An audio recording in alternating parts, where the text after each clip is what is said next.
there. Thank you for joining us. The talks for the organization of the Anglophone General Conference have been on for over a year today, with negotiations on how to hold a conference that will bring together Anglophones to discuss the way forward to resolve the crisis that have killed thousands, displaced many, and many other persons fleeing their place of residence because of insecurity in the Northwest and Southwest. As the government delays to give authorization for this conference to hold, the conveners have been holding consultation meetings with people home and abroad in order to discuss a possible way how to bring together many Anglophones to discuss the way forward. This is Evidence on Canal 2 English. I am Dominic. Stay with us.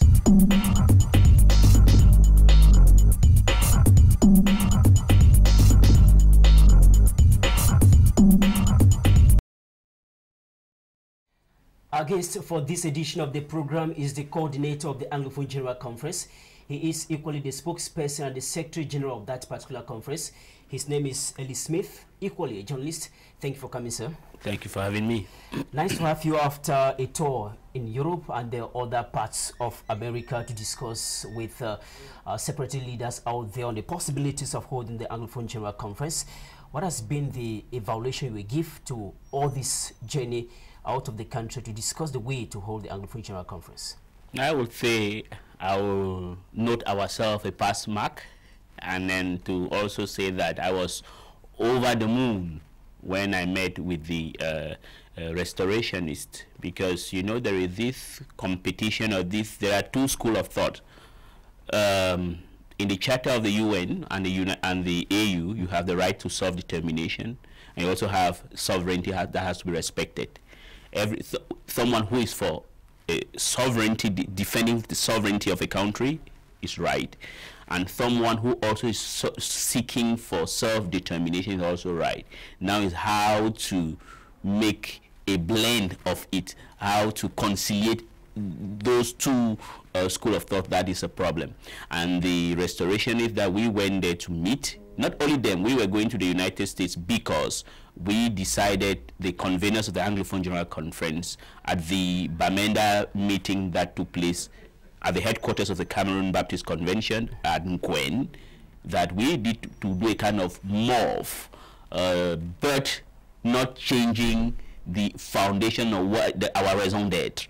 That the morphing meant that we needed to carry out greater consultations at home and abroad. It meant that we had to go abroad to meet our brothers, the federalists as well as the restorationists. But those we met, and that I said I was above the moon, over the moon, was the restorationists. Our presence there dispel the rumors or the claims being peddled around that they are just warmongers. They are not interested in any peace initiative or in any dialogue. Those gentlemen and women have their heads solidly fixed on their shoulders. They are pained at the level of killings that is happening in the Southwest and Northwest regions, otherwise known as Southern Cameroons, and they are ready to talk now, anytime, anywhere, without any precondition, which means that, contrary to what people have been saying, it is a monumental lie to say they are not willing to dialogue. They are willing to dialogue. Now, Elie Smith, you talk with these restorationist leaders. What is their own perception on how to end this crisis? Their own perception is that a dialogue needs to happen somewhere in the presence of a third party, and that everything needs to be put on the table. There should not be any taboo, and which is normal. I share that idea as well. If you want to dialogue with somebody and you have on you cherry pick what will be discussed on the agenda, that doesn't mean dialogue. So their views are that, because you also need to understand that they are a varied lot. Their views, what unite all of them is, they are willing to go on the negotiating table in a third country or in a neutral country and with a third neutral partner as a mediator, and that everything should be put on the table. We are receiving you as the coordinator of the Anglophone General Conference and equally the spokesperson. What is their take as far as the organization of the Anglophone General Conference is concerned? Well, their take has really evolved because there was a kind of misunderstanding. Some people made them to think that the Anglophone General Conference was coming to substitute them. Because I wasn't alone, I was with the executive president of the Cameroon Baptist Convention, Reverend Dr. Godwill Chiato, and we told them that no, we are religious leaders, or I am not a religious person, but I'm coordinating them. The conveners are religious leaders who have no individual or collective ambition. Theirs is simply because they have sat down, observed that the professionals on the matter, that is the politicians, have woefully failed. So they are bringing in a religious touch, which is about love. And when you talk about love, you talk about forgiveness, and you talk about tolerance. And that's the reason why we think that everybody needs to participate, and that the AGC conference that we wanted to be held in Boya, and that we did not get sufficient security from the government. That is why we did not hold it. We'll get to that to find out when it will be holding now. But let me find out from you, after talking with restoration leaders out of the country, have you been able to talk to fighters back in Cameroon, those at the ground zero? Yeah, some of them we are talking with them, because we also don't need to jump. We need to be procedural. Their leaders are abroad. Their leaders are mostly in the United States. We spoke to their leaders. If we have spoken to their leaders, it means we have spoken to them. We don't want to drive a wedge among people. Our objective are simple. Ask what is wrong. What are the solutions? We make a report and give to the government. We hold a conference. And now should the government refuse that they don't want to give us an authorization the way we want it to be done, we will think that we have done our job, and that if we go to heaven, we'll be able to tell God that we did our best, but that government did not accept. It wasn't perhaps best enough, but we'll have a clear conscience that we have tried, and but we have the confidence that it is going to work one day, and then there will be dialogue and peace will come back to this country. You just mentioned the government there, talking about authorization. What is the process now? At what level is the Anglophone General Conference with the government as far as obtaining an authorization for the conference to hold is concerned? Well, at this stage, what we are doing, that we are doing consultations. We want to have a maximum of opinions, after which we are going to submit an a request for authorization from the government. Now, last time why we didn't hold is that we did ask for an authorization, and the law says that if you ask, I think after 10 days, after 3 days, if you don't get a reply, you have a non-response is synonymous to acceptance. Yeah. But now we felt that this is not a kind of ordinary meeting being held. We wanted a written acceptance, because when you have a written acceptance, appended to it are the security measures. So that was what I think that is the cock. That was not granted. That wasn't granted to the government. But this time around, what we are doing is we have done the external consultations.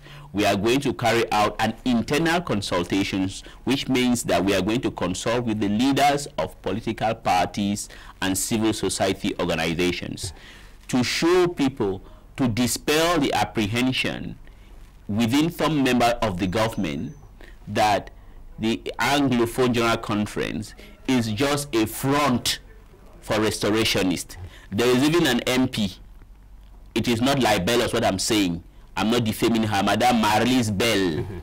She has said it on several interviews where she was invited that Cardinal Toomey, the AGC, is a front for independentists. That if we at all hold a meeting or a conference, we will declare the independence of Southern Cameroons. Once again, is a monumental lie. We have no such ambitions. Ours is just to bring people of diverse opinion, federalist, decentralizationist, or restorationist or independentist. Now, you just mentioned the federalists there. Many people think that the Anglophone General Conference has its foundation on federalism. Reason why Dr. Monzo, who they believe that initiated that particular idea within the AGC, had to resign, and he was being threatened by some Ambazuna fighters to kill him because he wanted federation. They think he wanted federation. What is the stand of the Anglophone General Conference? Does he have any hidden agenda as far as the form of state is concerned? No, the Anglophone General Conference doesn't shilly-shally. We have been very clear that we are there to bring Anglophones together, to ask them two questions, and it's not as though we don't know the problems or the questions or the causes or the answers, but we don't want people to tag us as being tagged right now, but you cannot evade that we are not for federalism, we are not for restoration. What we are doing is to bring people together.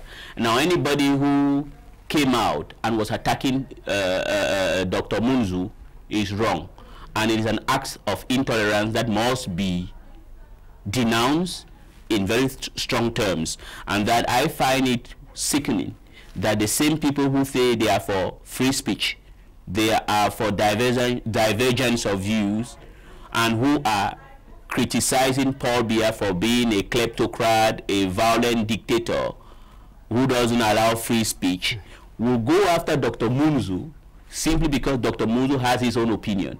So it's something which has to be denounced. If you want, you cannot be denouncing the violence regime of Paul Biya, and on the other hand, you replicate it.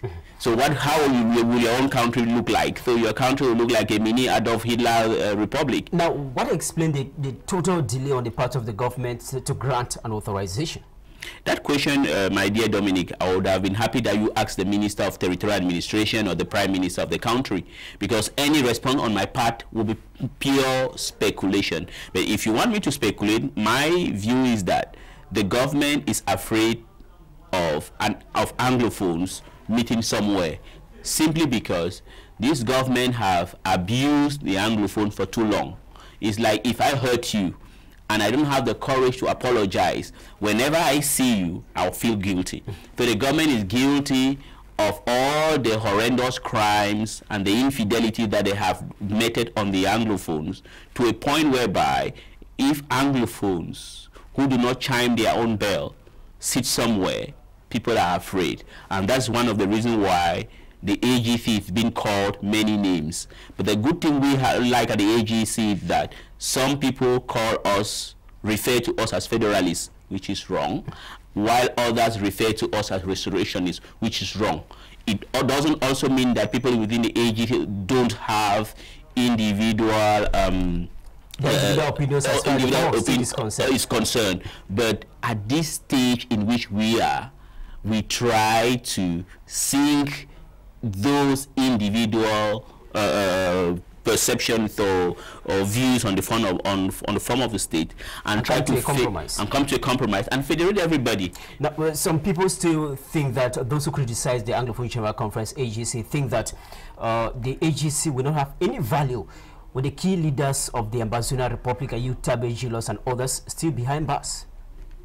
They are not entirely correct, sincerely speaking. And then what I would like also to inform them, and which I have told them, is that we need to learn from other parts of the world. It is true, if we had a reasonable government, we will advocate that before we meet and talk, let the entirety of everybody arrested. We have about 2,000 Anglophones in the prisons of Cameroon, spread between Kondengi, Bamenda, Bafus, and Mamboe. There are about 2,000. Some of them are not even accountable.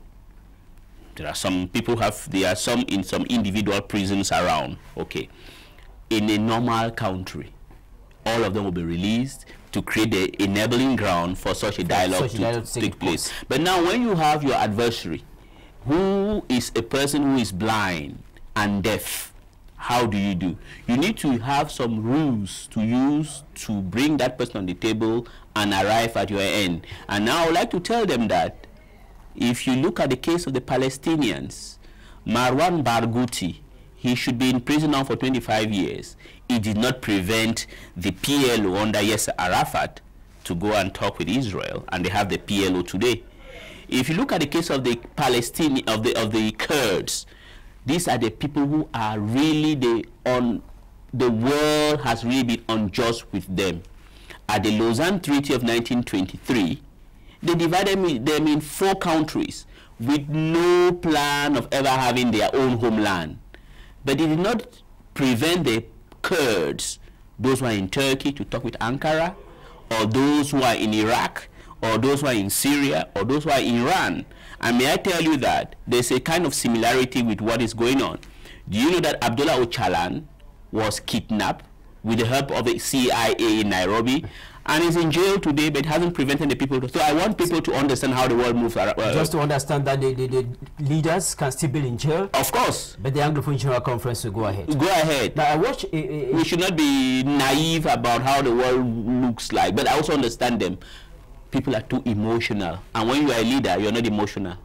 I watched an interview granted to Canada English correspondent in Kumbo, Lambert Kevin, an interview that he had with Christian Cardinal Toomey while he was in his native division in Kumbo. And the Cardinal mentioned that a day doesn't go by without somebody killed.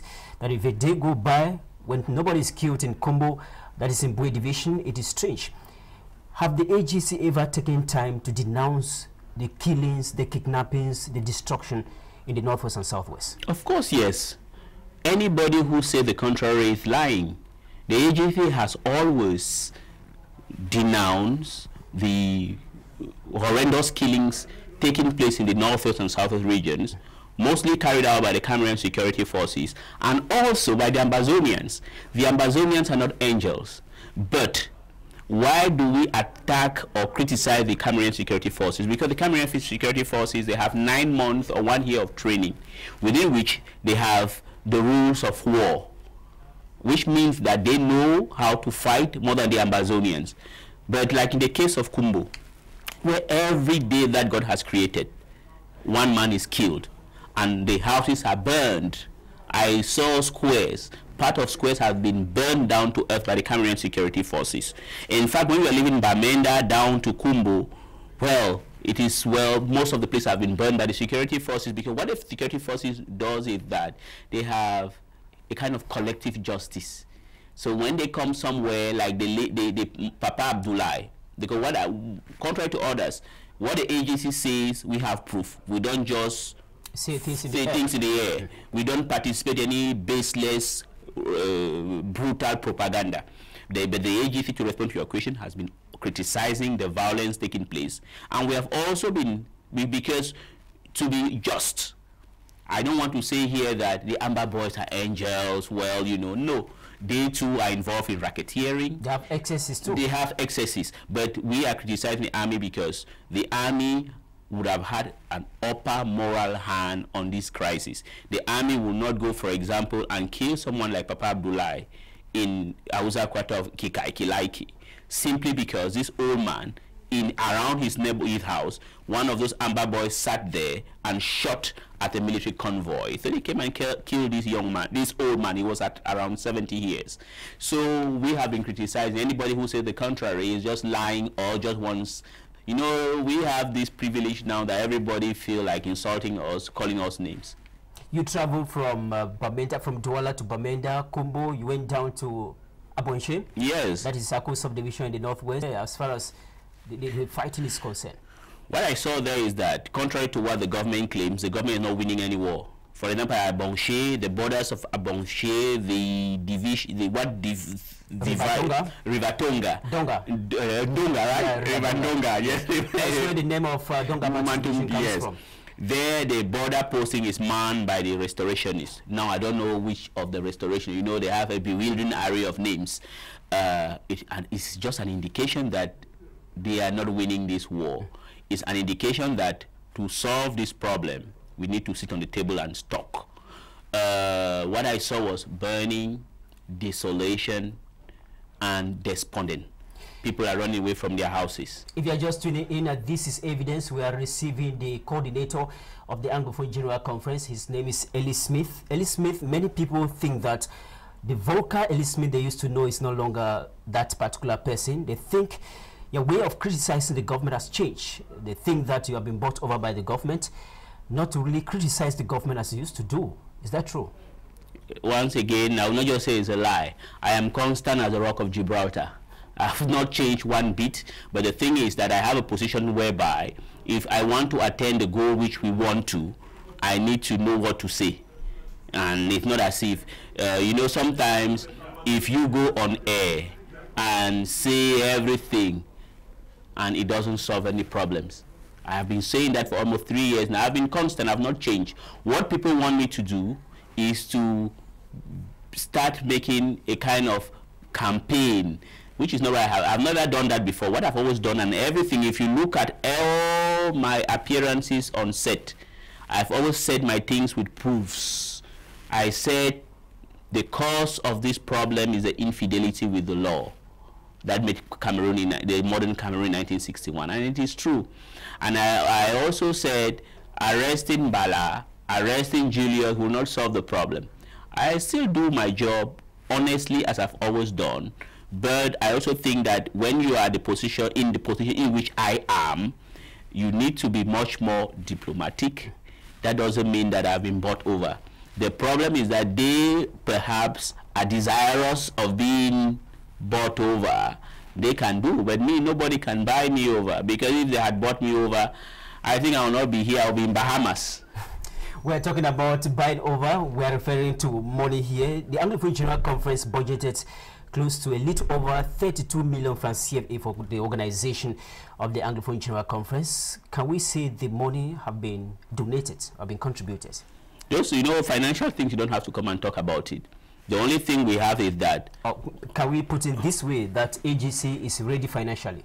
Whenever there will be any authorization as we want it to be done, because we want that there should be a written authorization, simply because we know that if we don't have any written authorization, you know, they themselves can come again and attack us and claim that it's the Amber Boys, simply because they will capitalize on the disorderly and the unruly nature of them and claim the one of the loose cannon came and attacked us. That's the reason why we want that an authorization should be written, because when it is written, they will guarantee our security.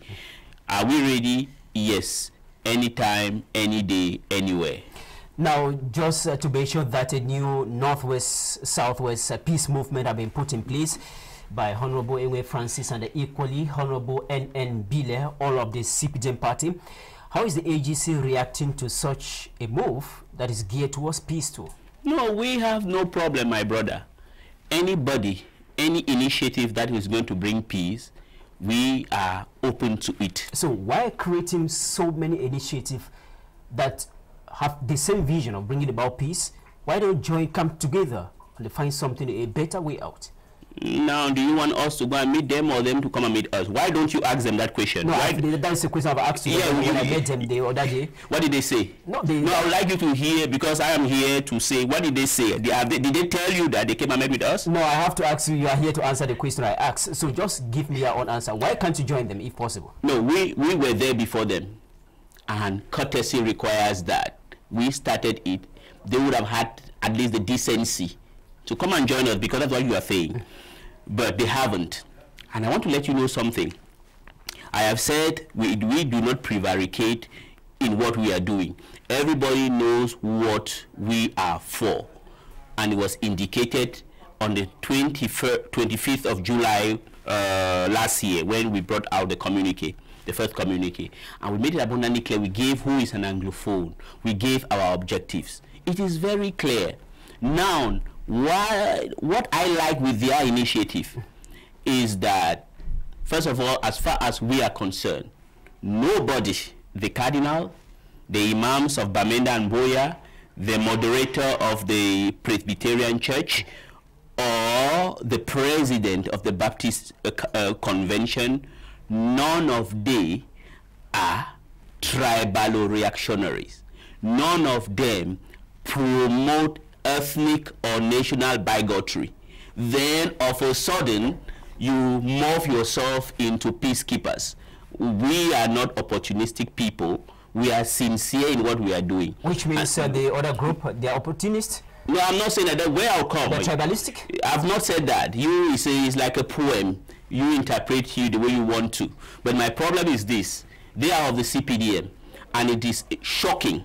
It is shocking that the CPDM, the ruling party, they are Anglophones. How many times has Mr. Elie Francis and the Honorable Ndile gone onto the floor of the parliament and bring up this problem? Have they done that? They are ashamed. Are you therefore referring that nothing good can come out of the CPDM party?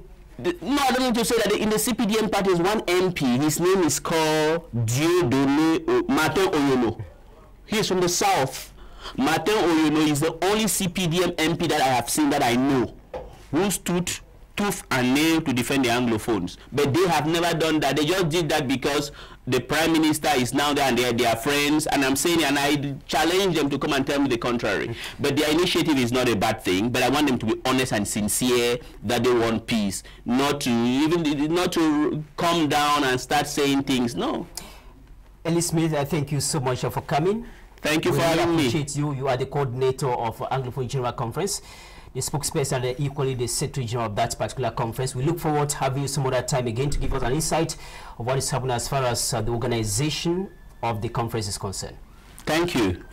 Thank you so much, those of you who watch us. We are thanking you for watching. We receive Elie Smith, the coordinator of the Anglophone General Conference, and equally the spokesperson as well as the Secretary General, discussing a series of issues as far as the organization of the conference is concerned. This is Evidence. I am Dominic Memengwa Kimo. Thank you for watching.